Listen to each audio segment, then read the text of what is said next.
So hello learners, अब हम लोग नेक्स्ट टॉपिक डिस्कस कर लेते हैं जो कि है एंजाइम्स। इसके प्रीवियस वीडियोस में मैंने आपको जो बायोमॉलिक्यूल्स हैं, carbohydrates, lipids, proteins, nucleic acid, इसके बारे में बता दिया।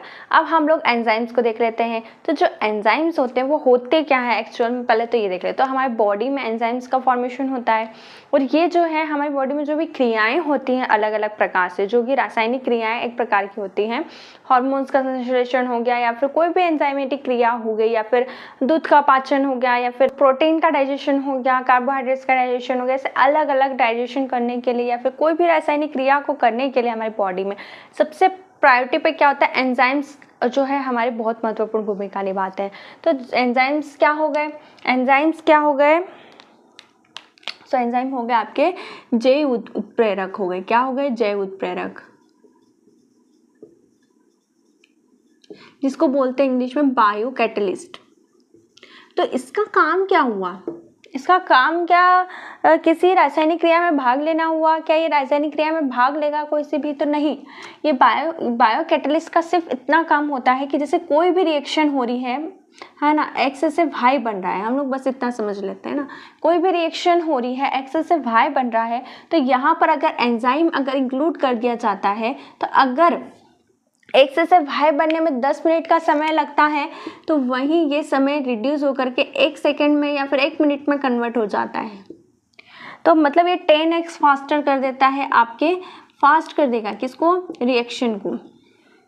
तो कोई भी एंजाइमेटिक रिएक्शन है तो कैसी होगी? बहुत ही फास्ट तरीके से होने लग जाएगी। हमारी बॉडी में जितनी भी केमिकल रिएक्शंस हो रही हैं वो सारी एंजाइम्स के थ्रू ही होती है, जो कि बहुत ही फास्ट होती है। तो इसका सिंपल सा काम है, जो रिएक्शन में भाग लेना नहीं होता है बल्कि रिएक्शंस को, इसकी दर को बढ़ाना है ना। तो इसका सिंपल सा काम है किसी भी रासायनिक क्रिया की दर को बढ़ाना, बस ये सिंपल सा इसका काम होता है। अब इसकी कुछ विशेषताएं देख लेते हैं। तो जब विशेषताएं हम उसमें देखते हैं, सबसे पहला तो ये जैविक उत्प्रेरक होता है। अभी हमने समझा कि जैविक उत्प्रेरक किस प्रकार का होता है कि कोई भी बॉडी में कोई भी केमिकल रिएक्शन हो रही है, रासायनिक क्रिया हो रही है, उसको बढ़ाने का काम। तो जैविक उत्प्रेरक का काम हो गया इसका। और इसकी प्रकृति कैसी होती है? प्रोटीन टाइप होती है। मतलब सारे एंजाइम्स क्या होते हैं? एक प्रकार से प्रोटीन्स होते हैं ये, है ना। और विशिष्टता अर्थात जब एंजाइम जो है, एक स्पेसिफिक एंजाइम जो है वो एक स्पेसिफिक सबस्ट्रेट पर ही अटैक करेगा। मीन्स अगर एक्स टाइप एंजाइम है तो वो एक्स टाइप के सबस्ट्रेट पर ही अटैक करेगा और उसी टाइप के रिएक्शन को जो है वृद्धि करने का काम करेगा, उसका वृद्धि करने का काम करेगा। तो यही एंजाइम होता है। वो हर किसी, जैसे एक्स टाइप आपका एंजाइम है तो क्या वो वाई टाइप के सबस्ट्रेट पर क्रिया करेगा? तो नहीं, बिल्कुल नहीं करेगा। ये सिर्फ एक स्पेसिफिक सबस्ट्रेट पर ही काम करता है। तो ये होता है एंजाइम का काम, है ना। अब देख लेते हैं फोर्थ इसकी विशेषता कि अत्यधिक प्रभावशाली होते हैं। अत्यधिक प्रभावशाली का मतलब ये हुआ कि एंजाइम की अगर थोड़ी सी भी मात्रा हमारी बॉडी में अगर ले ली जाए, एक थोड़ी सी मात्रा भी इसकी बहुत प्रभावशाली होती है ना। ये लेस अमाउंट में भी बहुत ज़्यादा प्रभावशाली होता है और रिएक्शन को फास्ट करता है। इतना आया समझ। अब 5th पॉइंट पर आ जाओ। 5th पॉइंट ये कहता है कि जो तापमान और जो pH पर निर्भरता है एंजाइम की, वो होती है, मतलब एंजाइम्स जो है एक स्पेसिफिक टेम्परेचर, जैसे ज़्यादा लो टेम्परेचर हुआ तो एंजाइम्स क्या हो जाता है, उनकी क्रिया करने की दर कम हो जाती है।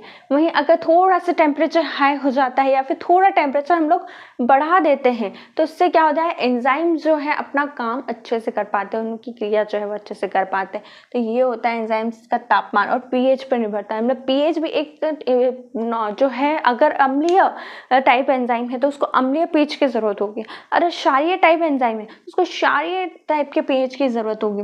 तो ये होता है एंजाइम के तापमान और pH पर निर्भरता। अब जैसे उत्प्रेरक के रूप में पुनः प्रयोग, हम इसको देख लेते हैं। उत्प्रेरक के रूप में पुनः प्रयोग, है ना। अब इसको देख लेते हैं हम लोग। तो जो एंजाइम्स होते हैं वो उत्प्रेरक के रूप में काम करते हैं, इतना मैंने आपको बताया। अब जो एंजाइम होते हैं, इतना समझो, एंजाइम जो होते हैं वो क्या होते हैं, सबस्ट्रेट के साथ में जुड़ते हैं, है ना। और क्या कहते हैं, एक रिएक्शन करा और रिएक्शन करने के बाद क्या होता है, हमको प्रोडक्ट मिल जाता है और साथ में यही एंजाइम हमको बाहर निकलता हुआ दिखाई देता है एज इट इज। इसमें कोई भी चेंजेस नहीं होते हैं, एंजाइम में कोई भी चेंजेस नहीं होते हैं। तो सबस्ट्रेट के साथ जुड़ता है, प्रोडक्ट का फॉर्मेशन करता है और वापस से हमको वही एंजाइम मिल जाता है। और यही एंजाइम अब क्या करेगा, दूसरे सब्सट्रेट के साथ जुड़ जाएगा। यही एंजाइम क्या है, अब दूसरे सब्सट्रेट के साथ जुड़ा, प्रोडक्ट का फॉर्मेशन और वापस से एंजाइम। तो ये प्रोसेस क्या है, पूरी ऐसी चलती रहती है, साइकिल बेस पे ऐसी चलती रहती है। जैसे एंजाइम हुआ, सब्सट्रेट से जुड़ा, प्रोडक्ट बना, एंजाइम बना, ऐसा फिर वो वापस से आ गया, एंजाइम आ गया।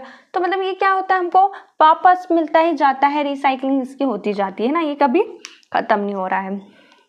तो ये होती है इसकी कुछ विशेषताएं एंजाइम की। तो आपको 6 पॉइंट्स याद रखना है कि ये क्या होते हैं, जैव उत्प्रेरक होते हैं, प्रोटीन लाइक प्रकृति इसकी होती है, प्रोटीन्स होते हैं ना, ये कई बार पूछते हैं कि एंजाइम्स क्या होते हैं, तो प्रोटीन्स होते हैं, ध्यान रखना। विशिष्टता क्या है इसकी कि एक ही सबस्ट्रेट पर काम करेंगे। अत्यधिक प्रभावशाली, लेस अमाउंट, थोड़े से कम अमाउंट में भी ये अधिक प्रभावशाली होते हैं, तापमान और पीएच पर निर्भर होते हैं और उत्प्रेरक के रूप में इसको पुनः प्रयोग कर सकते हैं। इतना आया समझ इसकी विशेषताएं। इसकी स्ट्रक्चर देख लो। स्ट्रक्चर में क्या है, एपो एंजाइम है और कोफैक्टर है। तो जो एपो एंजाइम है ये नॉन प्रोटीन भाग होता है इसका, है ना, नॉन प्रोटीन भाग, नॉन प्रोटीन पार्ट होता है।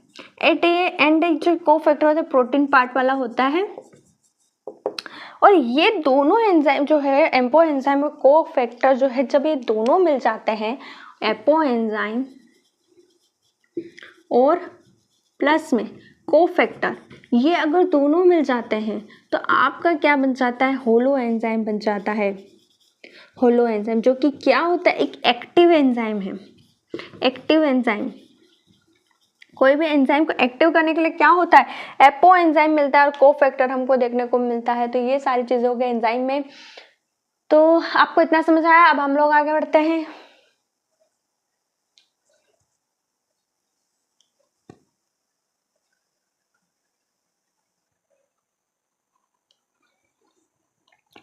अब हम लोग एंजाइम की जो मैकेनिज्म होती है उसको समझने के लिए जो है 2 मॉडल्स दिए गए थे।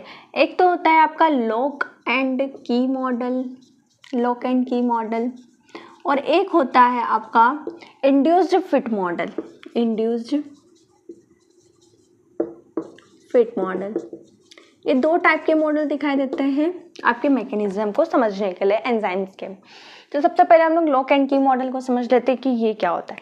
लॉक आपको पता है, लॉक मीन्स ताला, की मीन्स चाबी, तो ये क्या हो गया, ताला चाबी मॉडल। अब जो ताला होता है उसकी जो अंदर जब चाबी हम लोग डालते हैं ना, किसी ताले के अंदर अगर हम लोग चाबी डालते हैं तो वो स्पेसिफिक चाबी ही उस ताले को खोल सकती है।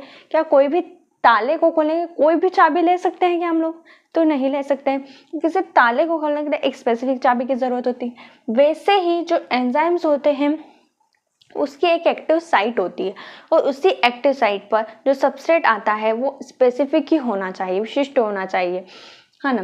तो जैसे एंजाइम है, एंजाइम की ये साइट है, समझो ये है ना, ये एंजाइम है एंड इसकी जो ये एक्टिव साइट है, एक्टिव साइट।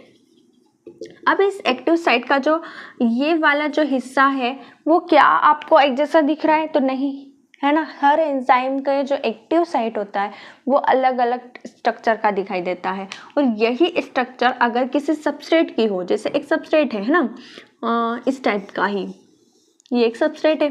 अब जब ये सबस्ट्रेट इस एक्टिव साइट पर आता है और इसमें फिट हो जाता है, किस तरह से फिट होता है, तो ये ऐसे होता है, देखो ये है एंजाइम, है ना, ये है एंजाइम एंड जो सबस्ट्रेट है वो आया एंड यहाँ पर इस तरह से लग गया ये, तो ये हो गया आपका पूरा फिक्स हो गया है ना। ये है एंजाइम और ये है सबस्ट्रेट और ये दोनों आपस में फिक्स हो गए, मीन्स ये हो गया आपका लॉक और ये हो गया आपका की, है ना। तो इस लॉक पर ये स्पेसिफिक की लग रही है, मतलब क्या हुआ है, इस एक्टिव साइट पर इस सबस्ट्रेट को ही का ही मतलब क्या होगा, जुड़ाव होगा।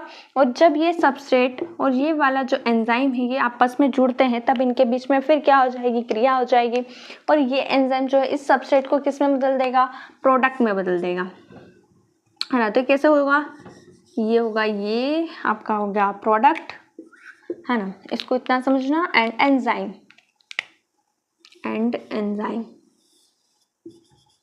है ना, ये इस तरह से बन जाएगा। मीन्स ये क्या होगा, सबस्ट्रेट जो है वो प्रोडक्ट में कन्वर्ट हो जाता है। इतनी बात आई समझ में। और फिर क्या होगा, और फिर ये होगा जो प्रोडक्ट है वो बाहर निकल जाएगा आपका एज इट इज, और एंजाइम भी बाहर निकल जाएगा। ये इस तरह से ये एंजाइम बाहर निकल गया और प्लस में आपको क्या मिल जाता है, ये वाला प्रोडक्ट। हाँ, तो ये होता है आपका लॉक एंड की मॉडल, कि जो लॉक है एंजाइम, उसके एक्टिव साइट जो है उस पर स्पेसिफिक टाइप का सबस्ट्रेट ही जुड़ेगा, दूसरा सबस्ट्रेट नहीं जुड़ेगा, और ये प्रोडक्ट का फॉर्मेशन करके आपका एज इट इज मिल जाएगा। ये होता है लॉक एंड की मॉडल। अब हम लोग इंड्यूस्ड फिट मॉडल देख लेते हैं। सो इंड्यूस्ड फिट मॉडल में अब क्या होगा, जो एंजाइम होता है ना, ये एक नॉर्मल एंजाइम है एंड ये सबस्ट्रेट है, इस तरह से समझना, ये सबस्ट्रेट है। अब क्या होता है, ये एंजाइम है और ये सबस्ट्रेट है। ओके, सो अब क्या होगा, जो एंजाइम होता है इसकी कोई भी एक्टिव साइट नहीं होती है, और जब ये सबस्ट्रेट से जुड़ता है, जब इस तरह से सबस्ट्रेट से जुड़ेगा तो क्या होगा, ये इसके जैसा ही स्ट्रक्चर फॉर्मेशन कर लेता है। मीन्स अगर सबस्ट्रेट इस तरीके का है या फिर इस तरह के कुछ भी तरीके का है, तो एंजाइम भी इसी तरह से क्या करेगा, अपने आप को ये इस तरह से अपने आप को चेंज कर लेता है। तो ये एंजाइम है, ये प्रोडक्ट है, तो इस तरह से ये अपने आप को चेंज कर लिया। और क्या करेगा वापस, ये सबस्ट्रेट है, एंड अब क्या करेगा, ये सबस्ट्रेट वापस से चेंज होकर के आपका प्रोडक्ट का फॉर्मेशन कर देगा। ये है, ये प्रोडक्ट का फॉर्मेशन किया, and enzyme as it is रहेगा इस तरह से। एंड वापस से वही चीज होगी, प्रोडक्ट बाहर निकल जाएगा, प्रोडक्ट बन करके बाहर निकल जाएगा इस तरह से, और एंजाइम एज इट इज हमको वापस से मिल जाएगा। जैसा पहले हमको मिला था वैसे ही एंजाइम हमको बाद में भी मिल जाएगा। तो ये होता है induced fit model. Induced fit में क्या हो रहा है, कोई भी एक्टिव साइट मौजूद नहीं है एंजाइम में, ये क्या करता है, सबस्ट्रेट के अकॉर्डिंग ही अपने स्ट्रक्चर को चेंज कर लेता है और सबस्ट्रेट को प्रोडक्ट में फॉर्मेशन कर देता है। बस इतना काम होता है इसका। इतना आ गया समझ। हम आगे बढ़ते हैं।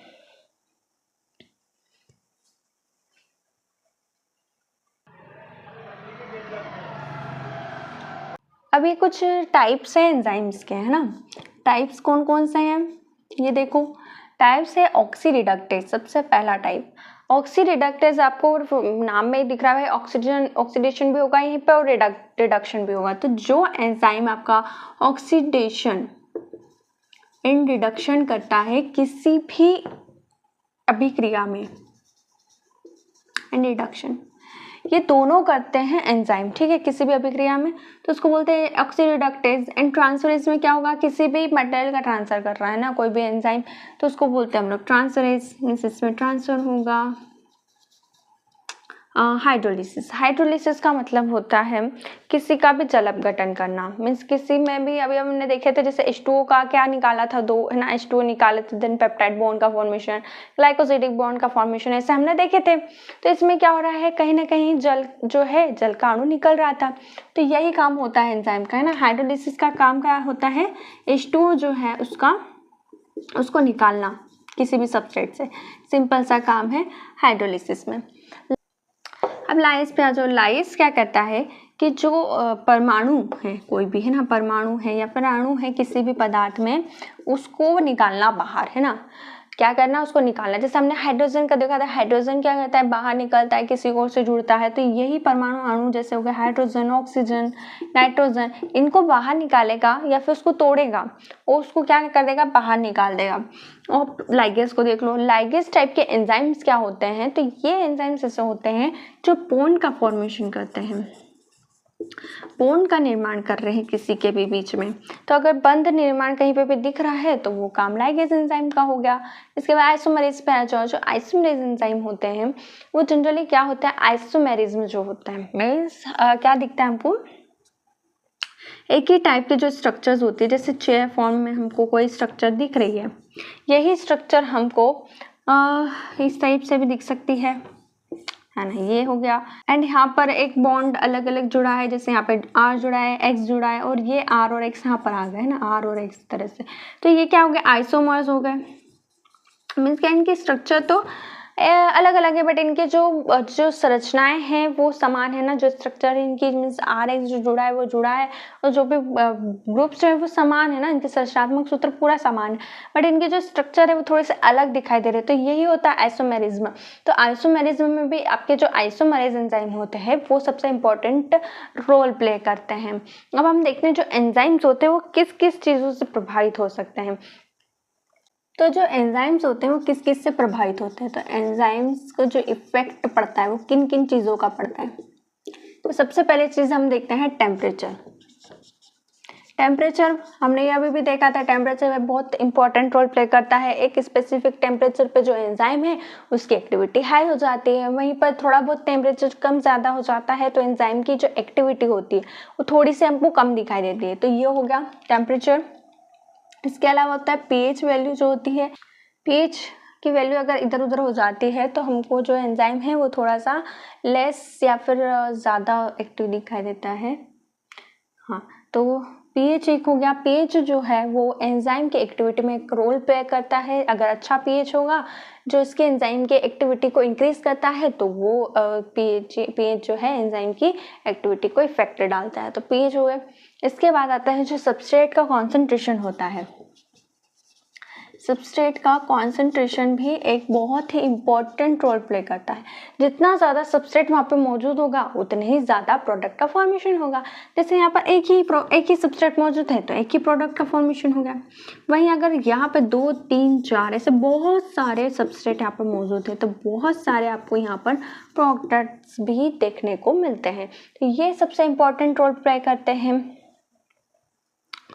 इसके बाद एक और चीज़ एंजाइम को सबस्ट्रेट, इसके बाद आते हैं एंजाइम का कॉन्सेंट्रेशन। तो अगर एंजाइम भी जितने ज़्यादा होंगे, जितने ज़्यादा मात्रा में हमको मिलेंगे उतने ही ज़्यादा ये सबस्ट्रेट के साथ जुड़ के आपके प्रोडक्ट का फॉर्मेशन कर देते हैं। तो एंजाइम कॉन्सेंट्रेशन भी एक बहुत ही इंपॉर्टेंट रोल प्ले करता है। इसके बाद हम लोग इनहिबिटर्स को देख लेते हैं। इनहिबिटर्स क्या होते हैं भाई, तो इनहिबिटर्स जो होते हैं ये जो होते हैं ये एंजाइम की क्रिया को रोकते हैं। अगर कोई इनहिबिटर कहीं पर आ जाता है किसी रिएक्शन में हमको देखने को मिल जाता है तो यही इनहिबिटर क्या करेगा, एंजाइम की क्रिया को रोकने का काम करेगा कि आगे मत बढ़ो, एंजाइम में बाधा डाल देता है। अगर इनहिबिटर मिल गया तो ये रिएक्शन नहीं होती है ना, या तो रुक जाती है या फिर धीमी गति से चलने लगती है, धीमी हो जाती, स्लो या फिर स्टॉप हो जाएगी, है ना, इतना ध्यान रखना। ये होता है इनहिबिटर्स। सो ये हो गया एंजाइम पर इफेक्ट डालने वाले कुछ फैक्टर्स, कौन कौन से, temperature, pH, substrate concentration, enzyme concentration और आपके इनहिबिटर्स। अब हम लोग आगे बढ़ते हैं। अब हम लोग एंजाइम के जो हैं कुछ एग्जाम्पल्स को डिस्कस कर लेते हैं। एग्जाम्पल्स, इसमें से सबसे पहला एग्जाम्पल हम लोग लेते हैं amylase. Amylase enzyme. Amylase enzyme का काम क्या होगा, एमाइलेज एंजाइम का काम होगा स्टार्च को माल्टोज में बदलने का। जो स्टार्च होता है उसको बदलता है ये माल्टोज में, ये याद रखना। और ये कहाँ पाया जाएगा एमाइलेज एंजाइम, हमने इसमें भी डाइजेस्टिव सिस्टम में भी पढ़ा था, इकाई में पाया जाता है। तो ये आपके लाल ग्रंथि में पाया जाता है एमाइलेज एंजाइम। सेकेंड टाइप का आपका एंजाइम होता है, उसका नाम है पेप्सिन। सेकेंड है पेप्सिन। तो जो सेकेंड पेप्सिन एंजाइम है ये इसका काम होता है प्रोटीन का पाचन करना, प्रोटीन से पाचन करना। प्रोटीन का अपघटन करता है, प्रोटीन को टुकड़ों में तोड़ता है और छोटे छोटे टुकड़े बना देता है, जो हमको मिलता है आपके HCl में, जो पेट का HCl होता है उसमें मिलता है। थर्ड देख लो, थर्ड टाइप का कौन सा आप क्या हो गया एंजाइम, ये होता है लाइपेज एंजाइम। लाइपेज का काम होता है जो आपके फैट होते हैं, फैट वसा, इसका अपघटन करना, फैट्स का अपघटन करना, डाइजेशन करना मीन्स इसका। और ये भी हमको सीधा सीधा कहाँ दिखाई देता है, अग्नाशय में। इसको एज इट इज याद रखना है, ठीक है, कहाँ कौन सा एंजाइम मिल रहा है इसका याद रखना, और क्या क्या काम है इसका, फंक्शन, ये याद रखना।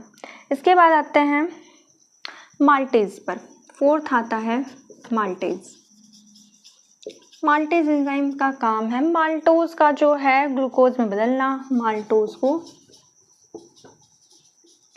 ग्लूकोज में कन्वर्ट करना। माल्टोज हैवी है ग्लूकोज से, है ना, हैवी मॉलिक्यूल्स होते हैं, इसको सरल ग्लूकोज मॉलिक्यूल में कन्वर्ट कर देता है माल्टेज एंजाइम। और ये हमको मिलते हैं छोटी आंत में, छोटी आंत में मीन्स स्मॉल इंटेस्टाइन में हमको ये देखने को मिलता है। इसके बाद फिफ्थ टाइप पर आ जाओ। फिफ्थ टाइप आपको दिखता है ट्रिप्सिन, ट्रिप्सिन इस तरह से ना। ट्रिप्सिन एंजाइम जो होता है उसका काम होता है प्रोटीन का पाचन। इसका भी काम क्या है? प्रोटीन का डाइजेस्ट करना, प्रोटीन को डाइजेस्ट करना। और ये हमको मिलता है अग्नाशय में, ये भी मिलता है अग्नाशय में। इसके बाद आता है डीएनए पॉलीमरेज, सिक्स्थ है डीएनए पॉलीमरेज। नाम से ही दिख रहा है डीएनए पॉलीमरेज का मतलब क्या हो गया? डीएनए का फॉर्मेशन करना, इसका निर्माण करना। और ये हमको मिलता है सेल्स में, जब सेल डिवीजन होता है, सेल्स का जब डिवीजन होता है ये तब दिखाई देता है हमको। ओके, ये हो गया एंजाइम्स के कुछ एग्जांपल्स हैं, amylase, pepsin, lipase, maltase, trypsin and DNA polymerase. तो इनको बस एज इट इज़ याद रखना है हमको, है ना, इसमें कुछ ज़्यादा समझने की बात नहीं है, बस आप याद कर लो किसका क्या काम है और ये कहाँ कहाँ मिल रहे हैं। ठीक है, इतना आया समझ में। अब आगे बढ़ते हैं हम लोग। इतना आया समझ में। अब हम लोग क्या देख लेते हैं कि जो एंजाइम की इंपॉर्टेंस क्या क्या है। तो सीधी सी इंपॉर्टेंस है इसकी क्या है कि भाई बायोकैटलिस्ट का काम कर रहे हैं, भैया पाचन में सहायता भी करते हैं क्योंकि ये पेप्सिन से आपके प्रोटीन्स जो है उसको सरल प्रोटीन में कन्वर्ट कर रहे हैं। माल्टेज हैवी मॉलिक्यूल होता है, इसको ग्लूकोज जैसे सरल मॉलिक्यूल्स में कन्वर्ट कर रहे हैं। तो इसका काम क्या? डाइजेशन करना होता है। साथ ही ये क्या करता है, किसी भी क्रिया को जो है तीव्र गति से करवाने के लिए एंजाइम आपके सहायक होते हैं। साथ ही एंजाइम क्या होता है? एक प्रकार के प्रोटीन्स होते हैं। इतना आया समझ में आपको? तो आपको ये थोड़ी थोड़ी चीज़ें, स्मॉल थिंग आपको याद रखनी है क्योंकि इन्हीं से एमसीक्यूज बन जाएंगे, पता भी नहीं चलेगा आपको। तो फंक्शंस याद रखो, इसका कहाँ पाया जाता है ये याद रखो, एंड जो एंजाइम्स है वो किस तरह से क्रिया कर रहे हैं, उनके मैकेनिज्म क्या होती है, मॉडल्स उनके कौन कौन से हैं, तो ये याद रखना आपको ज़रूरी है। सो इतना आपको समझ आया होगा, पसंद भी आया होगा, आई होप। सो अगर आपको पसंद आया है तो लाइक ज़रूर करना, सब्सक्राइब करना। Thanks for watching.